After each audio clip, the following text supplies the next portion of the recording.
in a society that really loves conformity, a society, that want to maintain what we would call order. And when you try to question why the things are done the way they are, sometimes you are, people can push you away. They are harsh towards you. They don't want to change, and people want to conform. In a way, it works because a society needs to have a bit of order. So we need to have norms, how we do our things, and it's good for an orderly society. But at the same time, it has its own, downsides, negative sides to it. Because when we cannot question why we do what we do, sometimes it limits our progress. You get, and we need conversations because conversations shape our beliefs, they shape our opinions, they shape who we are.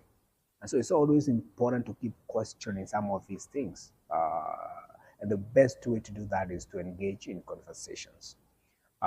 We ask ourselves questions. We delve into the nitty gritties of how our society is formed and why we don't want to have conversations.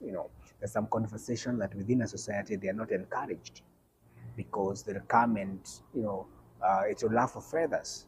There's some people who don't want change. There's some people who want to maintain status quo. So conversations are important. And when I realize that there's so much that's happening within our community and people are not willing to speak about, either they lack the information, they don't understand how it affects them, they don't know how it affects the entire community. With all that, we need to chip in and start a platform that would seek to encourage these conversations. And that's how Convo Africa came to life, saying, okay, look, there are some challenges that we are facing as a society. There are things that we need to deal with. And one of the conversation is around mental health. Mental health, there's so much judgmental towards that. There's so much bias. There's so much stigma around, let's say, mental health. And it's a conversation that people are not willing to have, probably because they don't have the information, they don't have the knowledge, and because they feel it will laugh feathers or something that they cannot explain, they don't want to really encourage that conversation. They just want to shove it away. So Conf Africa comes in to just bring out these issues, explain to people what actually, let's say, mental health is, other issues to do with families, uh, and when we have that bit of conversation, when we are able to bring out those conversations, we notice that there's a progress.